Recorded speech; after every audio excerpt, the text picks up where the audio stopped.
Last class में हम लोग जो है मैनोमीटर हम लोग शुरू किए थे, उसका कंसेप्ट हमने आपको बताया था। अभी छोटा सा उसी पे क्वेश्चन देख लेते हैं।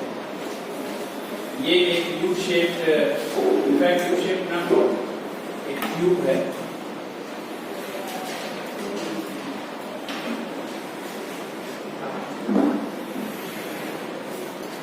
ठीक है, और इसमें दो तरह के लिक्विड है। Please don't make noise. इसमें दो तरह के लिक्विड जो मिक्सअप नहीं हो सकते।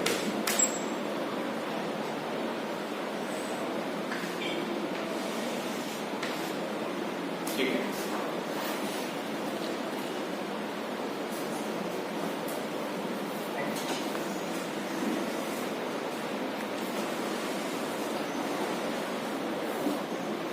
ये point A and this is point B, और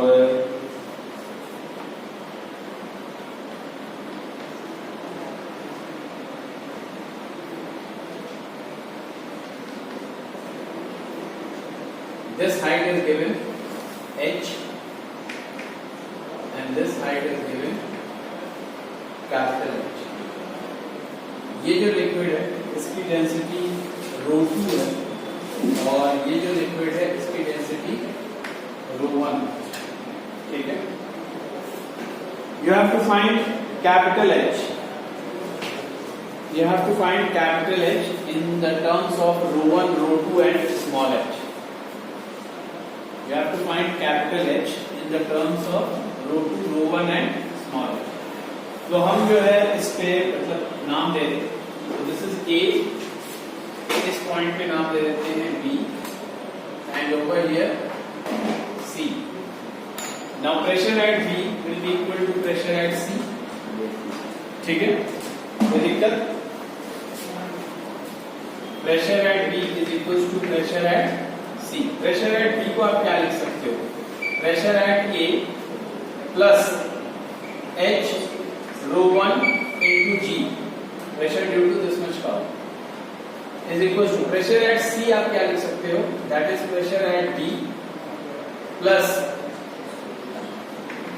H plus H ρ2 into G. ठीक है? Now this and this will cancel out. क्यों? Because pressure at A is equal to pressure at B is equal to atmospheric pressure.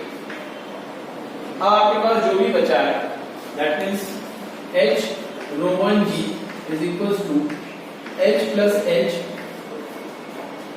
ρ2 into G.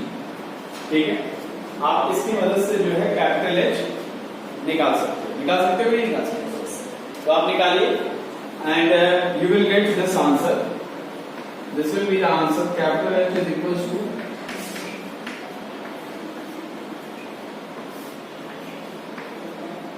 this will be the answer. When you solve this, you will get this as your answer.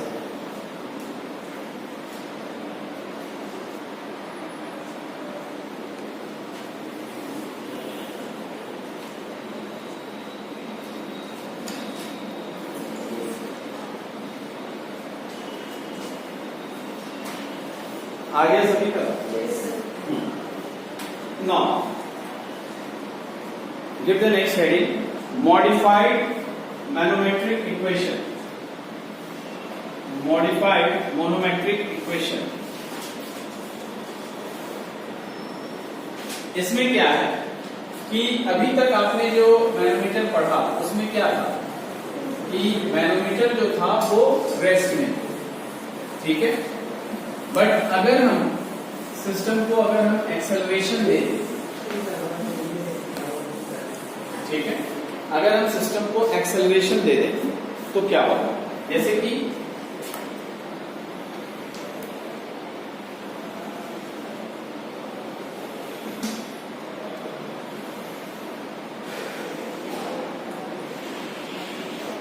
This is a tube और आप इसको acceleration देते हो, ठीक है, अब ध्यान से एक चीज सुनिएगा, बारीकी से।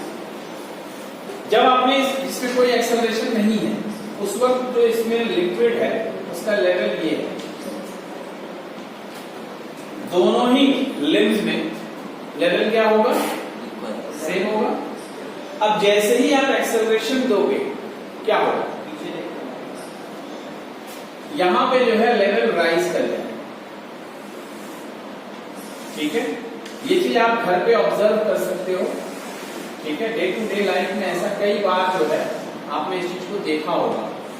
ठीक है, लेकिन ध्यान नहीं दिया होगा।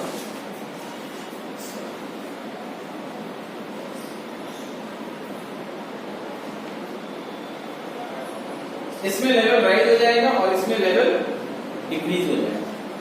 ठीक है, अभी मैं बताता हूं कि क्या है क्या नहीं है। पहले इसको ये लिख लें, let this height be h2 and this height be h1।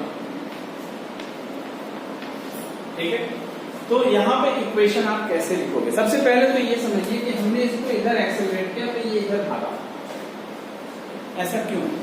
तुम देखो घर में एक टब में पानी ले लो, ठीक है, और उस टब को जैसे पानी रख दिया और फ्लोर पे रख के अचानक से उसको ऐसे जोर से खींचो, क्या एक्सपीरियंस करोगे?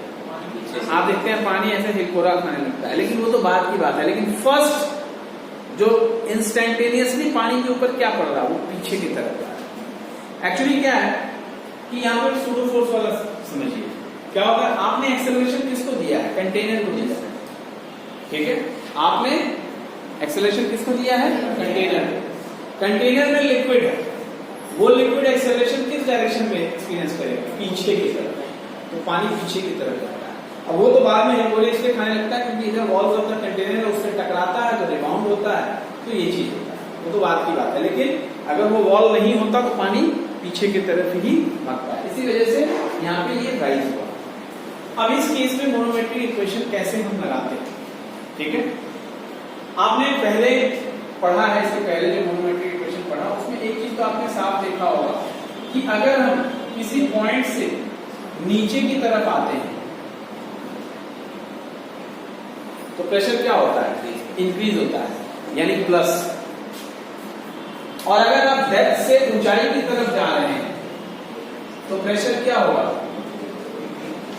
डिक्रीज होगा, यानी जो भी प्रेशर है उसमें से आप उतना माइनस कर देंगे। होता है कि नहीं? तो वर्टिकल मूवमेंट का तो आपको पता है कि आप नीचे आते हो तो प्लस करते हैं, ऊपर जाते हैं तो माइनस करते हैं। अब चूंकि यहाँ पे वहां पे आप देखिए जो पिछला टॉपिक आपने पढ़ा था उसमें जब हम हॉरिजॉन्टली देख रहे थे इस पॉइंट और इस पॉइंट पे प्रेशर हम क्या मान रहे थे? सेम मान रहे थे। अभी इसके पहले जो सवाल है आपने देखा। लेकिन अब चूंकि ये एक्सेलरेटेड है, ठीक है, ए और बी पे प्रेशर सेम नहीं होगा। ठीक है, तो जाहिर सी बात है या तो प्रेशर बढ़ेगा या तो प्रेशर कम होगा। तो ये टोटली डिपेंड करता है आप किस तरफ से किस तरफ को जाते हो। तो रूल लिख लीजिए, इसमें रूल लिख लो।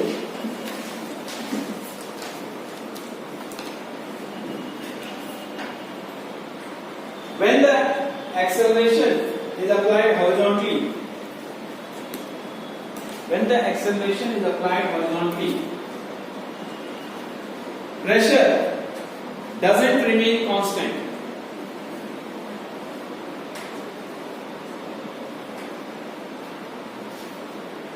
It increases. It increases in the opposite direction. Horizontal is applied when pressure doesn't remain constant. Pressure doesn't remain constant.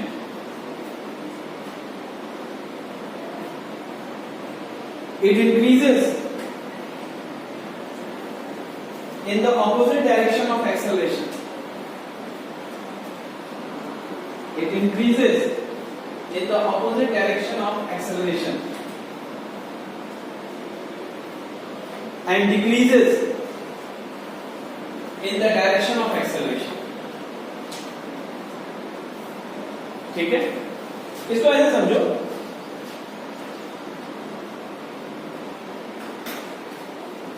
कि मान लो एक कमरा ही है, ये पानी भरा हुआ है, एक टब है, ठीक है, और इसमें पूरा पानी भरा हुआ है, और एक जगह पे यहां पे, ठीक है, इस जगह पे एक आदमी खड़ा है, मान लो कि आप खड़े हो, और इस जगह पे मैं खड़ा हूं, ठीक है। अब अचानक से जो है इस पूरे इतने बड़े टब को उधर खींचा जाता है, फोर्स लगाया जाता है, तो पानी किस तरफ राइज होगा, पीछे की तरफ राइज होगा। तो चीज बताओ कि जब पानी इस तरफ, एक्चुअली पानी के ऊपर एक्सेलरेशन लगा है, यानी पानी के ऊपर क्या लगा है, फोर्स लगा है, पीछे की तरफ लगा है, तो वहां पे जो खड़ा है और यहां पे जो खड़ा है, कौन ज्यादा प्रेशर एक्सपीरियंस करेगा?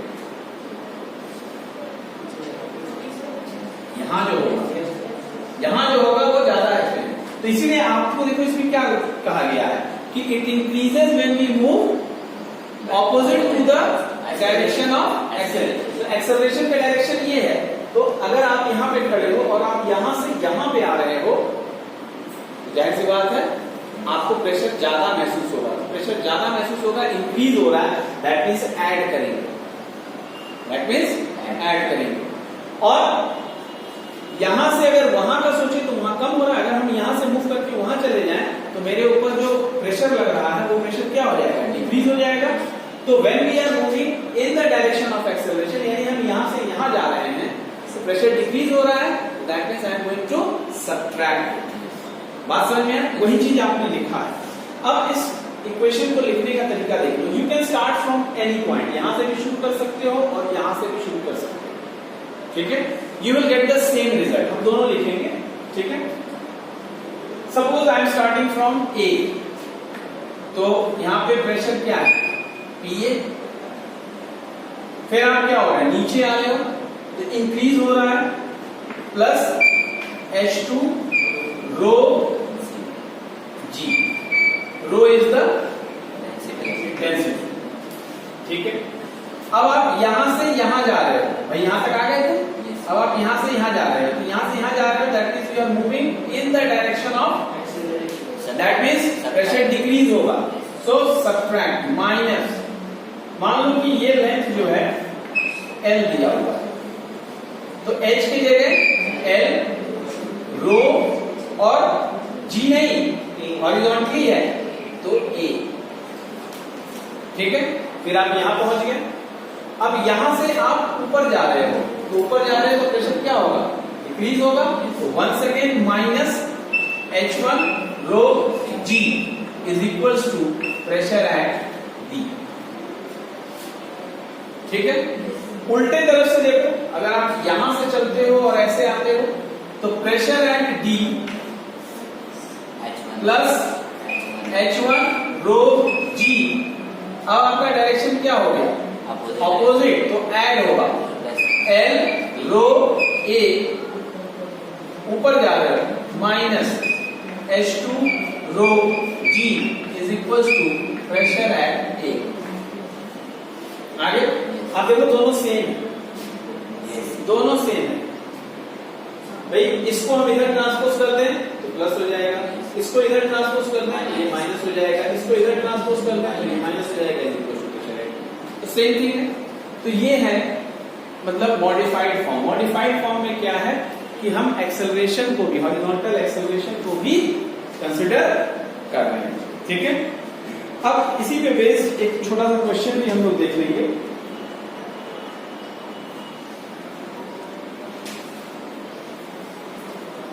इसको आप नोट डाउन कर लो तब तक।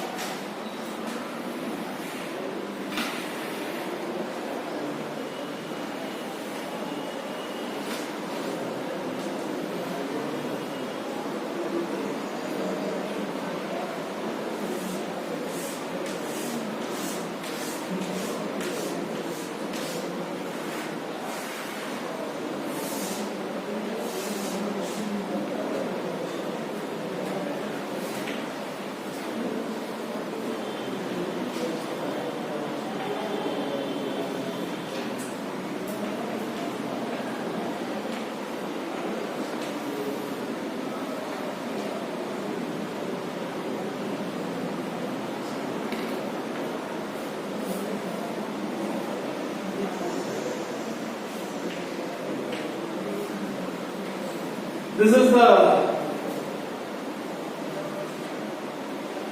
सिचुएशन, ठीक है। क्वेश्चन में दिया हुआ है what should be the horizontal acceleration, पूछा क्या जा रहा है, what should be the horizontal acceleration of the tube, what should be the horizontal acceleration of the tube so that the pressure at point A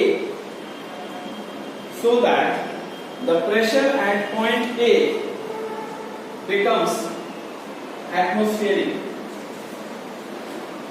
यानी आप इसको कितना acceleration देंगे कि इस जगह हम प्रेशर कैलकुलेट करेंगे तो प्रेशर आपको वही मिलेगा जो एटमॉस्फेरिक प्रेशर है, ठीक है। तो मॉडिफाइड वाला इक्वेशन जो है हम इसको स्टार्ट करते हैं।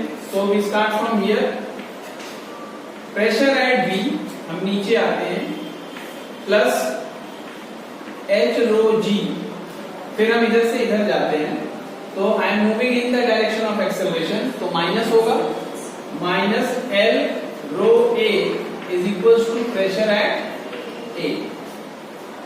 नाउ क्वेश्चन में जो आपको सिचुएशन दिया है वो कहा है कि एक्सेलरेशन हम कितना कर दें कि जो ए पे प्रेशर है वो एटमॉस्फेरिक हो जाए, तो लेट इट बी एटमॉस्फेरिक। तो अगर ये एटमॉस्फेरिक है, ये भी एटमॉस्फेरिक प्रेशर है, so it will cancel out, so you will get L rho A is equal to H rho ji, rho and rho cancel, यानी A is H G by L.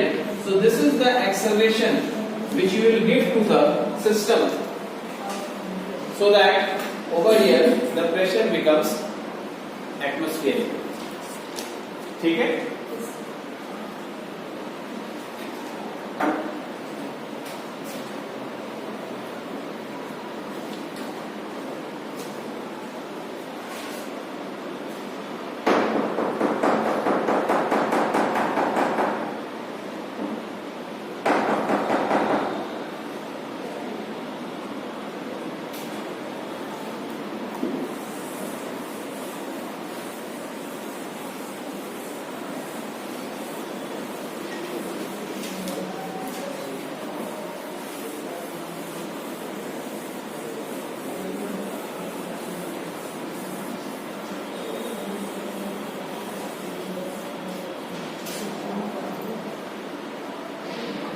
अब ध्यान से देखिए, एक कंटेनर है,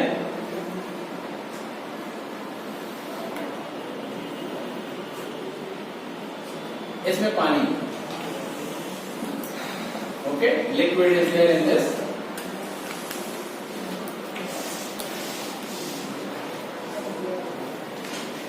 surface of the liquid क्या है, this is the surface of the liquid,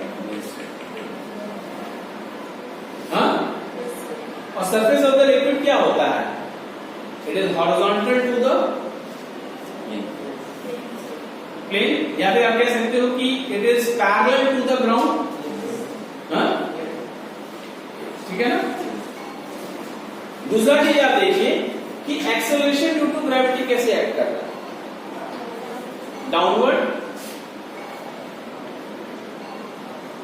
यानी जो फ्री सरफेस है it is perpendicular to the acceleration, ठीक है। तो एक कंसेप्ट लिखो, कंसेप्ट लिख के ही लिख लो, हेडिंग अभी बताएंगे, इसी टॉपिक पे बेस्ड क्वेश्चन है, बस एक कंसेप्ट लिखो। देखो, the free surface of the liquid, the free surface of the liquid always orients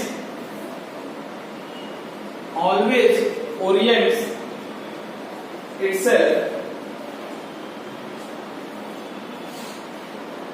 always orients itself perpendicular to the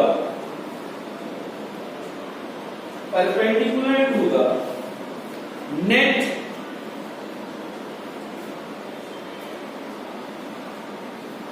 effective gravity, net effective gravity,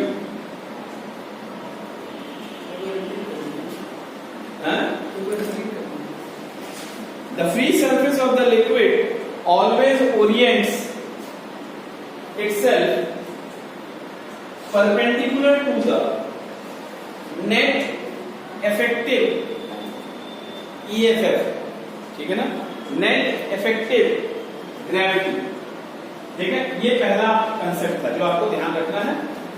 अब दूसरी चीज देखो, अगर हम एक पॉइंट ले लें यहां पे ए, एक पॉइंट ले लें यहां पे बी, एक पॉइंट ले लें यहां पे सी, एक पॉइंट ले लें यहां पे डी, और इन सभी पॉइंट्स का डेप्थ जो है वो है h।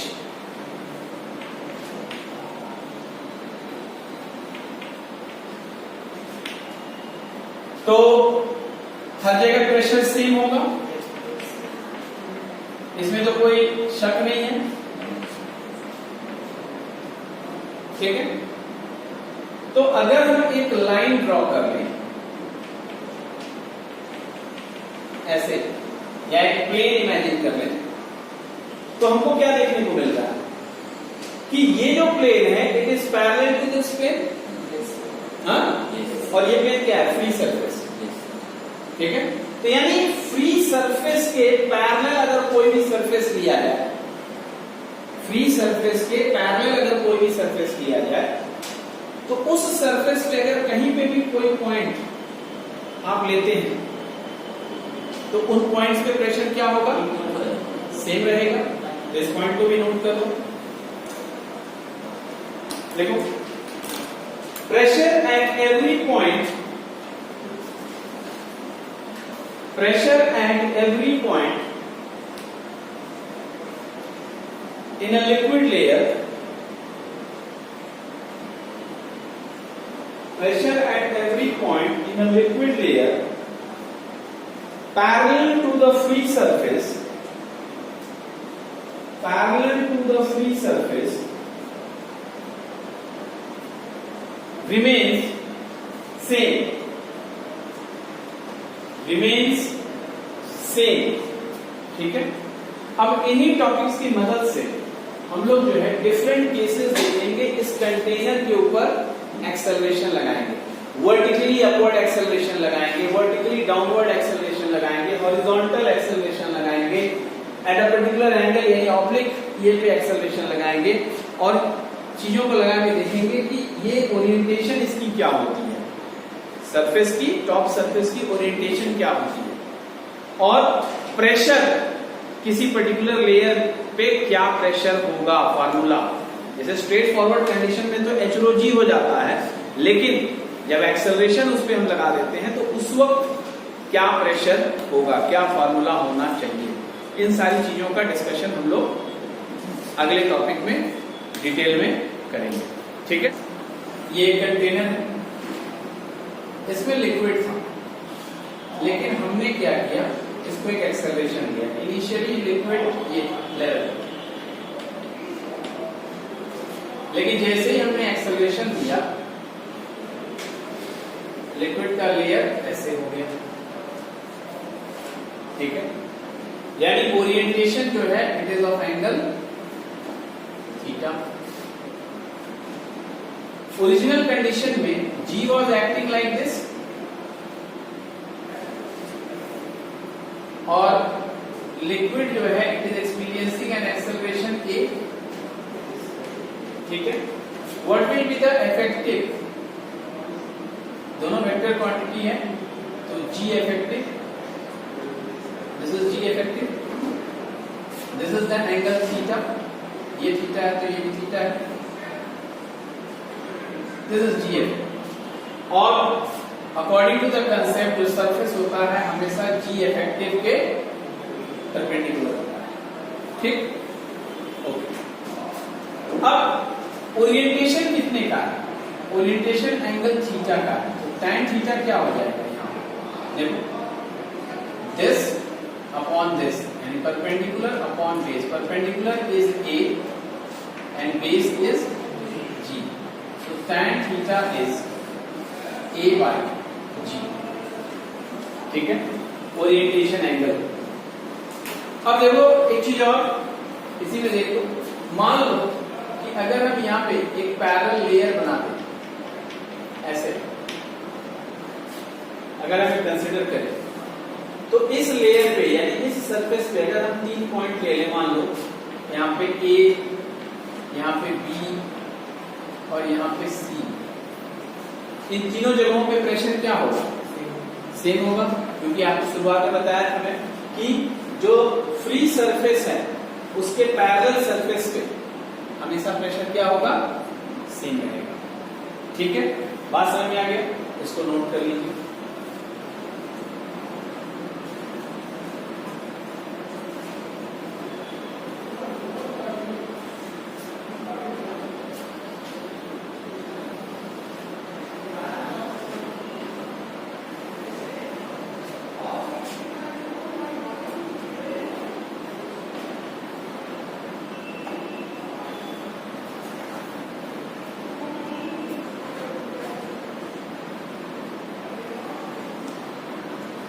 मान लो यहां पे हमने एक्सेलरेशन ऐसे दिया,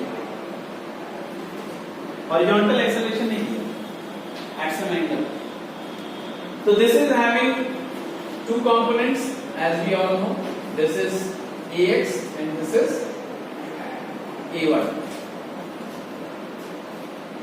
ठीक है, इस ax का किधर लगेगा?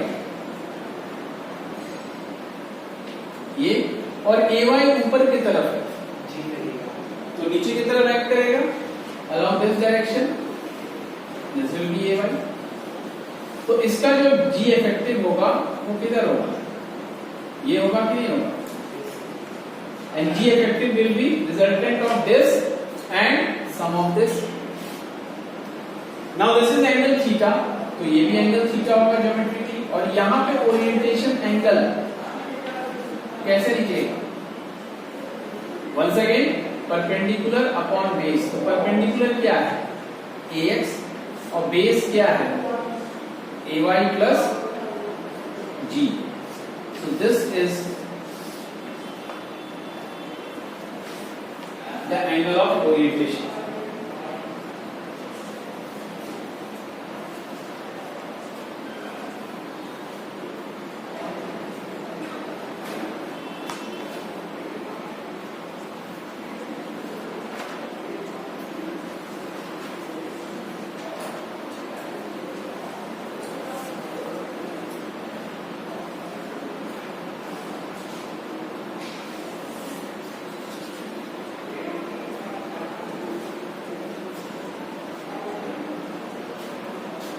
हो गया? अब मान लो कि यही फिगर है, दिस वन,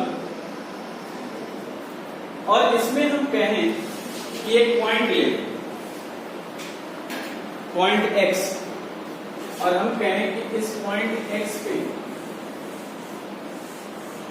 प्रेशर क्या हो? पॉइंट x पे प्रेशर क्या हो? Suppose this is point x, it is at a depth of L, और ऐसे अगर देखें तो b डिस्टेंस है इस पॉइंट का यहां से, और सीधे परपेंडिकुलर डिस्टेंस जो होगा दैट इज h। ठीक है, अब एक चीज ध्यान देना, ओरिएंटेशन एंगल अगर थीटा है तो this angle is also theta. Geometrically you can check it out. ठीक है, अगर आपको नहीं समझ में आ रहा है तो वो भी बताइए, वो भी मैं बता देता हूं कि क्यों मैं इसको थीटा ले रहा हूं।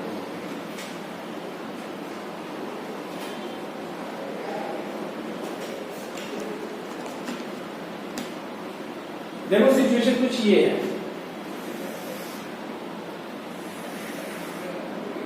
ठीक है, this is theta and we have taken a point over here। तो ऐसे सी की लाइन, ठीक है, और फिर ये है परपेंडिकुलर लाइन, यही है ना, वहां का ये मैंने कट किया। Now see, this is theta, so this is also theta। अच्छा, ये 90 डिग्री है जो ओरिजिनल लाइन हुआ करता था उससे। तो अगर ये आपका 90 डिग्री है, ये थीटा है, तो this angle will be 90 minus theta. Now look at this triangle, ये इस ट्रायंगल में ये 90 है, दैट मींस ये 90 है, this is 90, this is 90 minus theta, what will be this? हो जाएगा, हो गया कि नहीं हो गया? तो इसीलिए मैंने उसको वहां पे थीटा लिया, ठीक है। Now how to find the pressure at x? तो तीन तरीके से आप फाइंड आउट कर सकते हो। फॉर्मूला मैं लिख देता हूं,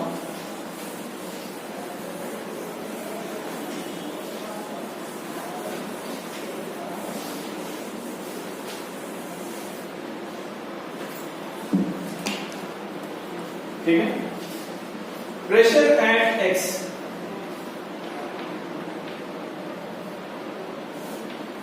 H G effective into rho, simple सा। अगर आपको H पता है, परपेंडिकुलर डिस्टेंस मिल गया, G effective is along that, H rho G हो गया, ये एक तरीका है। अगर L के टर्म्स में फाइंड आउट करना चाहते हो तो that will give you L rho G, और यहां पे L is equal to H sec theta, and pressure at x अगर B के टर्म्स में देखना चाहते हो that will be B rho G, और B हो जाएगा आपका H cosec theta. Now let me tell you one thing, कि ये जो हम प्रेशर एट x लिख रहे हैं, this is not absolute pressure, this is Gauss pressure, ठीक है ना। इसके अलावा अगर टोटल प्रेशर की बात करोगे तो वहां पे एटमॉस्फेरिक प्रेशर भी होगा, तो you will add the atmospheric pressure also. तो ये डिपेंड करता है क्वेश्चन पे कि उसमें आपसे क्या पूछ रहा है, टोटल प्रेशर पूछ रहा है यानी एब्सोल्यूट प्रेशर पूछ रहा है, या कि only the pressure exerted by the liquid. तो only the pressure exerted by the liquid आपको इस फॉर्मूले से मिल जाएगा।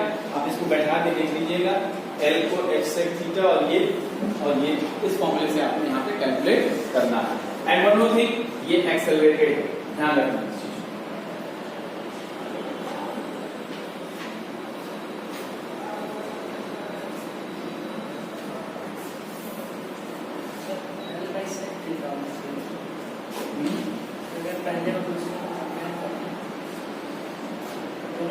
ये H है, ये थीटा है, ये तुम्हारा 90 डिग्री है, ठीक है ना, ये 90 डिग्री है ना। तो दिस इज द थिंग, ऐसा ड्रॉ कर लेते हैं।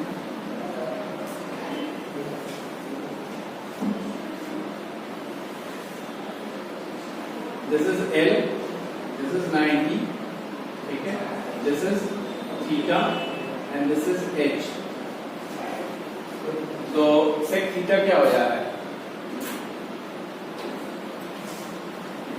सेक theta is perpendicular upon base, hypotenuse upon base. तो हाइपोटेन्यूज यहाँ पे L है, बेस इज H, तो L is equal to H sec theta. और कॉसेक के लिए अगर हम बात करते हैं तो दिस एंगल इज थीटा। पहले फॉर्मूले में H को रिप्लेस किया, किसमें? दूसरे मतलब Px का जो प्रेशर है ये इस फॉर्मूले में नहीं रिप्लेस नहीं करना, तो यहाँ पे तो G इफेक्टिव लिखा हुआ है, यहाँ पे सिंपली G लिखा हूँ। अंतर समझ में आ गया ना, दोनों अलग चीज है, ठीक है। G इफेक्टिव जब लिख रहा हूँ तब तो दूसरी बात हो जा रही है, G इफेक्टिव निकालना आपको मैंने बताया, दूसरी चीज हो जा रही है। यहाँ पे अगर इन टर्म्स ऑफ G निकालना है, आपको G भी इस्तेमाल करना है, G इफेक्टिव नहीं पता करना चाहते हो तो फिर आपको ये चीज यूज करना पड़ेगा। ओरिएंटेशन एंगल अगर आपको पता है तो, ठीक है ना। यहाँ पे क्या है, ये दोनों फॉर्मूला जो है अगर आपको ओरिएंटेशन एंगल पता है तब, ठीक है। और यहाँ पे क्या है, ओरिएंटेशन एंगल नहीं, आपसे G इफेक्टिव से ही आप निकाल सकते हैं। अगर आपको सीधे सीधे H पता है तो वर्कआउट करना पड़ेगा, सवाल में जैसा दिया रहेगा उस हिसाब से आपको वो कैलकुलेशन है, वो तो सिंपल कैलकुलेशन होंगे जैसा क्वेश्चन में रहेगा। इन बेसिक ठीक है, तो ये सारी चीजें